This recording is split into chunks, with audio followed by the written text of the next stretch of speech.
ಗುರುಜಿ, ಮುಂದಿನ ರಾಶಿ ಮಿಥುನ ರಾಶಿಯವರಿಗೆ ಹೇಗಿದೆ ಈ ತಿಂಗಳು? ಮಿಥುನ ರಾಶಿಯವರಿಗೆ ಈ ವಾರ ಈ ತಿಂಗಳು ತುಂಬ ಚೆನ್ನಾಗಿದೆ. ದೇವ್ರು ನಿಮ್ಮನ್ನು ತುಂಬ ಚೆನ್ನಾಗಿದ್ದಾನೆ. ತುಂಬ ಒಂದು ರಾಹು ಗ್ರಹಕ್ಕೆ ಆರಾಧನೆ ಮಾಡಿ ತುಂಬ ಒಳ್ಳೆಯದಾಗುತ್ತೆ.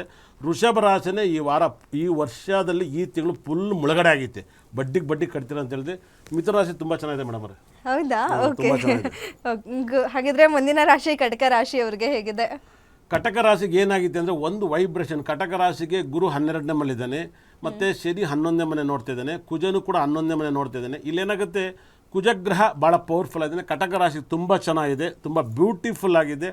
ಒಂದು ಭಾಳ ವಿಶೇಷವಾಗಿ ಕಟಕ ರಾಶಿಯವರು ಗುರುಗ್ರಹನ ಆರಾಧನೆ ಮಾಡಿ ನಿಮ್ಗೆ ತುಂಬ ಒಳ್ಳೆಯದಾಗುತ್ತೆ. ಓಕೆ. ಹಾಗಿದ್ರೆ ಮುಂದಿನ ರಾಶಿ ಸಿಂಹ ರಾಶಿಯವರಿಗೆ ಹೇಗಿದೆ? ಸಿಂಹ ರಾಶಿಗೆ ತುಂಬ ಟೈಮ್ ಕೆಟ್ಟಿದೆ, ತುಂಬ ದೊಡ್ಡ ಟೈಮ್ ಕೆಟ್ಟಿದೆ. ಅದರಲ್ಲೂ ಕೂಡ ಸಿಕ್ಕಾಪಟ್ಟೆ ಯಾಕೆ ಕೆಟ್ಟಿದೆ ಅಂದರೆ ಶನಿ ತುಂಬ ಕೆಟ್ಟಿರೋದ್ರಿಂದ, ನಿಮ್ಗೆ ಶನಿಗ್ರಹ ಕೆಟ್ಟಿರೋದ್ರಿಂದ ನಿಮ್ಮ ಟೈಮ್ ಎಲ್ಲ ತುಂಬ ಬ್ಯಾಡ್ ಆಗಿದೆ. ನಿಮ್ಮ ಲೈಫಲ್ಲಿ ಒಂದೇ ಒಂದು ನಿಮ್ಮ ಜೀವನದಲ್ಲಿ ಹಿರಿಯೋರಿಗೆ ತುಂಬ ಗೌರವ ಕೊಡಿ, ಬೈಬೇಡಿ. ಮತ್ತು ಭಾಳ ವಿಶೇಷವಾಗಿ ಎಲ್ಲರೂ ಹಸುಗಳಿಗೆ ಹುಲ್ಲು ಹಾಕಿ ನಿಮ್ಮ ಪ್ರಾಬ್ಲಮಿಂದ ಆಚೆ ಬರ್ತೀರಾ. ಓಕೆ ಗುರುಜಿ.